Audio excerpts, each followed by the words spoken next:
Essa é uma grande angústia de muitos familiares que vêm na consulta e me perguntam: doutor, qual fase da doença de Alzheimer meu pai está, ou a minha mãe está? O que é que eu posso fazer mediante essa compreensão? Ou seja, saber em que momento da doença, desse percurso, o paciente se encontra, a família consegue ali se adaptar, inclusive tendo o entendimento de que muitos dos sintomas e sinais que o paciente apresenta hoje é sim da doença e não algo que ele talvez esteja fazendo no seu pensamento como considerando algo errado. Não é bem assim. Então eu vou compartilhar com vocês justamente a respeito dessas fases da doença de Alzheimer, que é muito importante compreender. Então, compreender essas fases vai fazer com que você tenha uma jornada diferenciada, uma jornada onde você consegue lidar melhor com as inúmeras dificuldades, eu sei, com os inúmeros intempéries desse percurso, que não é um ponto na história, mas na verdade sim, um percurso que pode durar anos na sua vida. Então, o que é a doença de Alzheimer? É importante a gente contextualizar para poder você entender como que você vai lidar com tudo isso. Na verdade, é sim uma doença neurodegenerativa, ou seja, uma doença que vai causando morte mais acelerada dos neurônios e que não tem um tratamento, hoje em dia, infelizmente, que volte para trás, o que bloqueia a evolução da doença. Ela sempre tende a ir para frente. O que a gente consegue instituir de tratamento, seja o tratamento não medicamentoso, juntamente com o tratamento medicamentoso, quando tem indicação, quando é o caso, daí porque é individualizado, a gente consegue diminuir a velocidade de progressão, mas não bloquear ou curar a doença, porque isso realmente não existe, infelizmente não acontece. Então ela é progressiva e não faz parte do envelhecimento comum, ou seja, tem idosos que não vão evoluir com demência. Essa é uma doença que uma parte da população vai apresentar, sendo a demência de Alzheimer a mais relevante no sentido de que acontece mais vezes. Cerca de 60% dos casos de demência, no dia a dia a gente consegue perceber isso e pelos estudos, são por conta da demência de Alzheimer, existindo 40% aí por outros motivos que também causam uma evolução, inclusive muito semelhante. E é caracterizada pelo declínio gradual de algumas funções que você percebe aí na prática da cognição, que são justamente ali a capacidade de fazer cálculo, capacidade de comunicação, a memória, que é a tão falado, o raciocínio, compreensão de algo que você conte para o idoso, que fica ali um pouco diferente, prejudicado, e às vezes é o primeiro sinal, sendo a memória aquele talvez que o que chama mais atenção da família. O impacto, então, ele é silencioso, porque existe uma janela aí silenciosa no começo da doença. Porque as alterações cerebrais, elas acontecem sim, ali cerca de 15 a 20 anos antes do surgimento daqueles sinais que são mais evidentes, os sintomas mais visíveis para quem convive com o idoso. Mas, infelizmente, nem todo mundo tem acesso. Infelizmente, não é o que a gente vê na prática, essa identificação tão antes do surgimento dos primeiros sintomas. O diagnóstico precoce, ele permite, então, antecipar necessidades e o que vai acontecer no futuro com planejamento, fazendo com que o idoso ele tenha mais autonomia para frente. Então, quando é possível ter esse diagnóstico bem antecipado, a gente consegue já se antecipar também em algumas medidas que vão diminuir a velocidade de perda. A perda não vai continuar acontecendo porque a pessoa já tem essa característica aguçada, ou seja, já tem uma programação genética para isso. Mas a gente entendendo o que pode ser feito e os estímulos corretos, a gente vai retardar a evolução. Talvez um paciente que com 65 anos, se não tiver o diagnóstico precoce, ele já começaria ali os primeiros sinais. Tendo um diagnóstico antecipado, a gente consegue, inclusive, instituir estratégias que vão fazer com que esses primeiros sinais eles vão acontecer mais na frente, porque já vem trabalhando em cima daquilo que pode ser modificado nessa evolução da doença. Então vai ser um pouco mais pautado, se for possível, ali um tratamento antecipado. E a evolução da doença, ou seja, a forma como a doença vai acontecer, ela não é linear e nem é igual para cada idoso. Ou seja, a gente não pode comparar como uma fórmula de bolo, onde tudo é muito igualzinho. Não, são semelhantes as histórias, porque a gente consegue comentar muito e os familiares até se surpreendem quando eu digo o que é que está acontecendo e pergunto, já dando exemplos, se não é o que está acontecendo na realidade deles, de acordo com cada fase. E aí eles dizem: doutor, o senhor passou lá por casa, como que o senhor sabe disso? Justamente porque são semelhantes, mas é individual, porque além da questão genética, fator genético envolvido para a manifestação da doença, também existe um ambiente que é diferente para cada um e a história de vida de cada paciente. A história de vida ele é fundamental. Alguns tiveram mais percalços durante a sua história, sofreram mais, outros tiveram menos estímulo, outros tiveram oportunidade de estudar, então vai ser um pouco diferente para cada um. E compreendendo essa individualidade da doença, a gente consegue lidar de forma diferente. É porque é preciso ter orientação para conseguir ir adiante, conseguir compreender cada fase dessa que eu estou compartilhando aqui com você. Por que então é importante conhecer as fases da doença? Porque a gente consegue ajudar muito o próprio cuidado, além do próprio idoso. A gente consegue adaptar ali as necessidades, principalmente pensando em segurança e acessibilidade que hoje o paciente tem. Se a gente já consegue identificar ali no começo da patologia, no começo da doença de Alzheimer, que ela é esse o diagnóstico, a gente sabe que vai evoluir, então a gente já começa a se organizar. A gente pode mudar ali o ambiente do banheiro, onde acontece muita queda, o ambiente de circulação dentro de casa, tirar os tapetes, enfim, facilitar ali o acesso aos inúmeros ambientes da casa, pensando não somente porque é idoso, mas também por isso, mas porque a gente sabe que vai ter uma evolução, e nessa evolução da doença existe uma desorientação, inclusive dentro de casa. A gente consegue então montar uma estratégia pensando nisso. Existe também a necessidade de uma compreensão familiar, onde ajuda a família a entender que as mudanças que acontecem na doença são sintomas da própria doença. E o que é sintoma, inclusive, consigo denominar para as famílias, e não a falta de vontade do paciente, que muitos interpretam como birra, como falta de vontade dele de querer colaborar, quando na verdade muitas vezes é sim uma manifestação também da doença de Alzheimer. E a necessidade, a possibilidade de um suporte ao cuidador de forma mais evidente, porque é fundamental o planejamento e o suporte que seja psicossocial e a prevenção ali para ele do esgotamento emocional, porque eu sei que o cuidador, principalmente o cuidador único, ele sofre muito com isso, ele demanda muita energia emocional no cuidado. Então isso faz com que a gente, entendendo que existe a patologia, consegue nominar isso para quem vem, principalmente para quem vem no começo, para poder fazer um rastreio, sai com o diagnóstico depois de algumas consultas ali do começo do acompanhamento, e essa carga emocional envolvida ela pode ser trabalhada e deve ser trabalhada também com o familiar.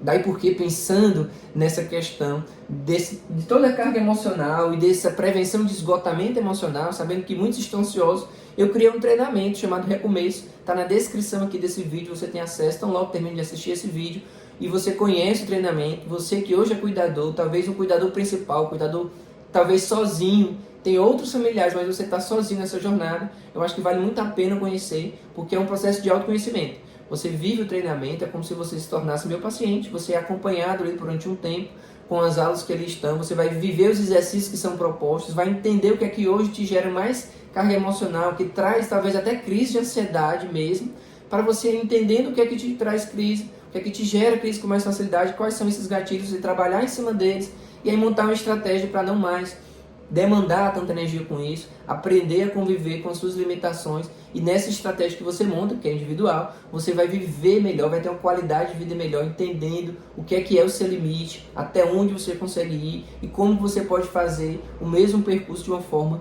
diferente. Então vale muito a pena conferir, está na descrição aqui desse vídeo.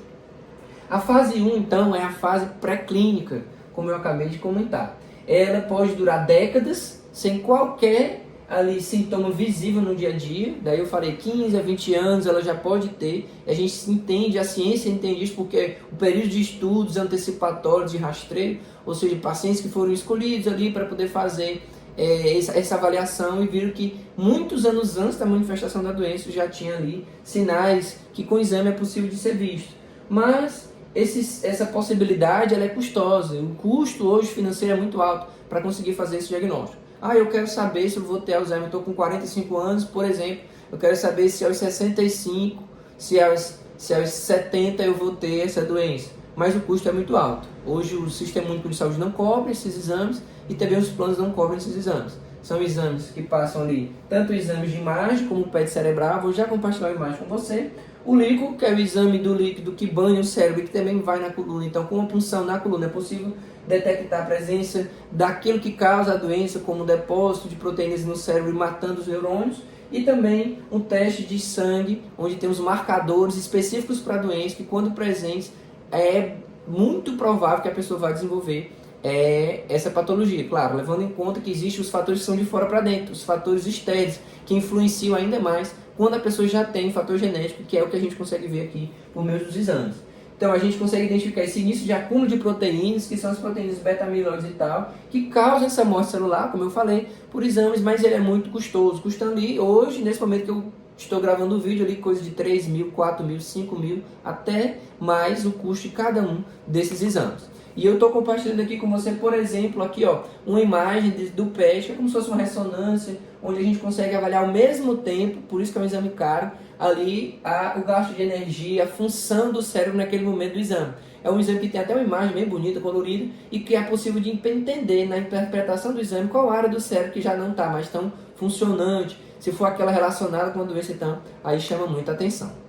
A fase 2, que é a fase leve, muitos já vêm para o consultório, talvez ali uma porcentagem em torno de 30%, 40% de quem busca ajuda consegue vir nessa fase inicial, a gente já consegue instituir muitas mudanças. E o primeiro ponto é a memória, que as pessoas trazem ali como queixo, ou seja, perda de fatos recentes que chama a atenção da família, como o que comeu, onde guardou a chave, onde colocou o celular, não lembra. Então são memórias que elas permanecem preservadas de coisas mais do passado, mas de coisas recentes, parece meio que está meio desatento, ali não lembra, e acha depois, me lembrei, nem admite que estava esquecido. Então assim, é um momento ali um pouco obscuro, mas que a família já consegue perceber as alterações.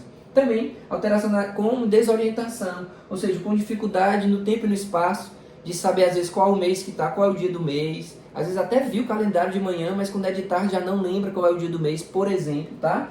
E também locais, ou seja, onde ele já passava com tanta facilidade, trajeto, por exemplo, uma padaria que fica a 2, 3 quadras de casa, 2, 3 quarteirões da casa, na volta ele fica confuso, para que lado que eu vou da padaria? Será que eu vou dobrar à esquerda ou à direita na esquina? Olha só, e é um trajeto que fazia tantas vezes. Por um momento ali dá uma certa confusão, essa desorientação no espaço também é uma manifestação já de um quadro leve, ou seja, um quadro inicial da doença. E também mexe já um pouquinho com a autonomia, onde ele tem independência ainda, muita independência, para fazer as atividades básicas, como escovar o dente, se alimentar, tomar banho, mas necessita de apoio para algumas atividades mais complexas, como organizar o dinheiro, a parte da finança. Muitas vezes nessa fase o paciente começa a pagar a mesma conta 2 vezes, chama a atenção da família. E aí o filho diz, não, se o papai era tão organizado, colocava tudo dentro de uma pasta, me sinalizava inclusive, e hoje aconteceu dele pagar a mesma conta 2 vezes. Ou então, de pagar a conta e depois me questionar, meu filho, a gente tem que pagar a conta, mas já pagou e não recorda que pagou a conta. Olha só, então precisa ali nessa questão da autonomia de coisas um pouco mais complexas, que envolve não uma função básica, mas uma função que envolve várias outras para poder ser executada. E aí, daí porque precisa de ajuda, da família chegar junto, de quem vai ser ali o cuidador principal, por exemplo. A fase intermediária, que é a fase 3 da doença, ela é mais moderada. Muitos vêm aqui nesse momento. Então ali, se eu for botar na balança, procuro no consultório ali 60% das pessoas ali já com essa alteração mais moderada. Por quê? Porque a comunicação e o comportamento chamam muita atenção. Muitos vêm por conta dessas questões. A cognição, onde existe uma perda de memória mais profunda, onde existe uma confusão, inclusive, de identidade, não reconhecendo o filho. Esses dias, inclusive, o filho me disse que a mãe olhava para ele e perguntava por ele. Ou seja, naquele dia a mãe ficou muito confusa e aconteceu justamente depois do cochilo, depois do almoço. Almoçou, estava tudo bem, dormiu. Depois que acordou do cochilo, já acordou totalmente orientado e olhando para o filho perguntava por ele. Então, assim, isso machuca, né? Quem está vivendo isso pela primeira vez, eu sei, porque é muito denso. O filho veio, assim, triste, inclusive, entendendo o que estava acontecendo, mas ele queria a confirmação, a gente fez os exames e realmente diagnosticou que realmente já é uma fase moderada ali da demência, do caso da mãe dele. Então, essa perda de memória é importante, o comportamento que tem muito mais agitação, agressividade, alucinações, onde vê muita gente que já morreu e diz que conversou e que a pessoa veio fazer visita, tudo isso dentro dessa fase. E a inversão do ciclo do sono-vigília, ou seja, trocando o dia pela noite, que é o que causa muita demanda de quem cuida, causa muito gasto emocional e energia de quem cuida, porque a pessoa que cuida, ela está ali durante a noite, acordada com ele, mas de dia às vezes o idoso até dorme, porque vai dormir fora de hora, e a pessoa tem as outras coisas de casa para fazer, às vezes até trabalha fora e vai morto de cansado do trabalho. Então esses 2 pontos é muito importante porque é o que gera mais busca no consultório. E também uma dependência que vai ser maior nessa fase mais moderada, com necessidade de auxílio mais direto para poder fazer atividades básicas como alimentação, como tomar banho. E o banho também muitas vezes é uma luta. E os familiares dizem, doutor, faz 5 dias que eu não tomo banho. E não aceita, e argumenta, e grita, e fica agressivo na hora do banho. Ou seja, essa fase moderada, realmente como ela chama muito mais atenção, é um momento que muitos buscam ajuda. A fase 4, que é a fase mais avançada da demência, aí você nota que depois de um pico de muita agressividade, muitas vezes o idoso, ele acalma de tudo isso, mas ele gera uma dependência que se torna basicamente total. É o estágio mais final do declínio cognitivo, ou seja, ali onde tem muito pouco comunicação, e da parte física também, mais profunda, quase não se movimenta, né? A comunicação ela se torna reduzida ao mínimo, nem acontece. Muitas vezes você questiona para poder receber alguma resposta, ou então ele até tenta falar alguma coisa, mas você não compreende, a fala fica descoordenada e você nem entende o que ele quer falar. A capacidade motora também ela fica muito reduzida, muitos se tornam acamados. Não tem nem capacidade de sentar ou andar, ou então deixa de andar, fica só sentado, de cadeira de rodas, depois se torna acamado, por conta ali dessa evolução da doença que mexe também com a questão motora. E os riscos clínicos, porque existe uma dificuldade, inclusive, da parte motora do ato de engolir. Quando ele começa a se engasgar muitas vezes, aumenta o risco de desenvolver pneumonia de repetição.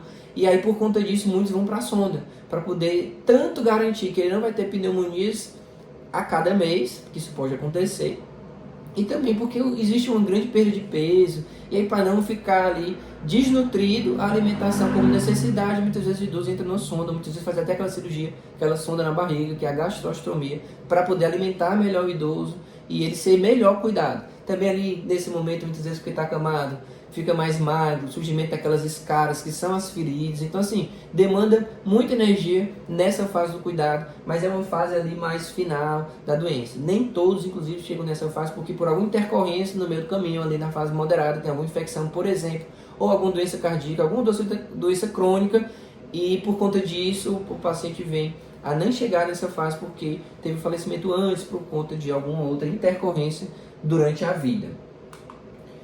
Isso aqui então é um quadro ali já trazendo ali as características principais com relação à memória, autonomia e linguagem que a gente vê nessa evolução para ficar um pouco mais didático para vocês. Olha só, na fase inicial com relação à memória existe uma perda de face mais recente, você consegue notar. Na fase mais intermediária é um meio confuso, tanto de faces antigos como recentes, mistura a realidade como se estivesse no passado com coisas recentes. E na fase mais avançada, a perda ela é mais severa ou total, não se recordando realmente, não conseguindo se comunicar. A autonomia no começo, ele consegue fazer muitas coisas ainda, necessitando de ajuda somente para aquilo que é mais complexo. Na fase intermediária, ele precisa de ajuda em tarefas básicas, que é um grande desafio. Então esse centro aqui dessa tabela é um grande desafio no cuidado, porque o paciente ele resiste, achando que tem capacidade ainda. Não, eu sei fazer. Na cabeça dele ele diz, não, eu sei fazer. Não estou precisando de ajuda, aí faz errado, tem um risco de queda, ou então cai. Então assim, tem tudo isso envolvido aqui nesse momento. E quando é uma fase mais avançada, existe ali uma dependência total nessa questão da autonomia. Tanto para se alimentar, para banho, às vezes já está sem andar, acamado até, então depende muito.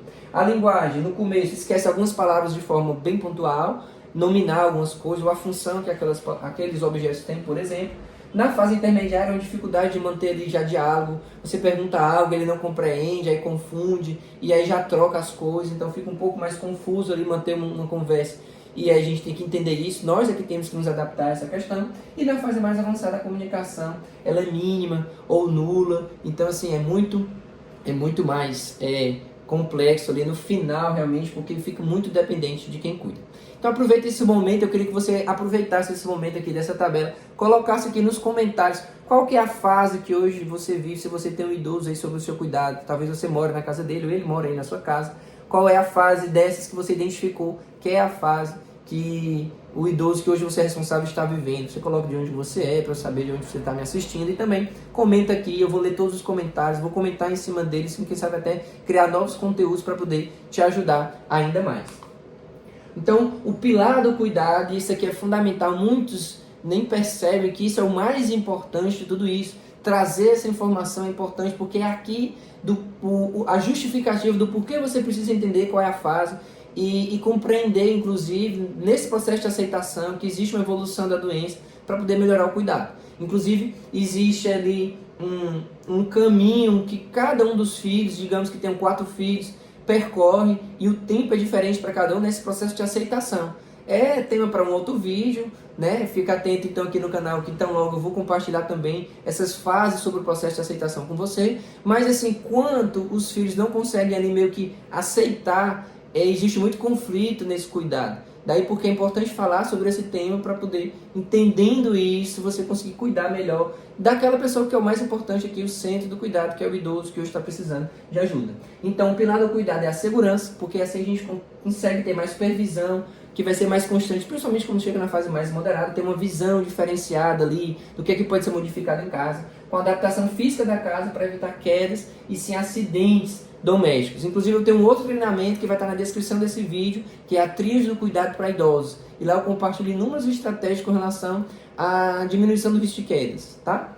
A comunicação também é muito importante, com o uso de frases que devem, né, ser curtas, diretas, com um tom de voz assim mais calmo, olhando para o idoso, de frente para ele, para poder ajudar essa comunicação, inclusive agitar menos o idoso, tá? De uma forma mais calma.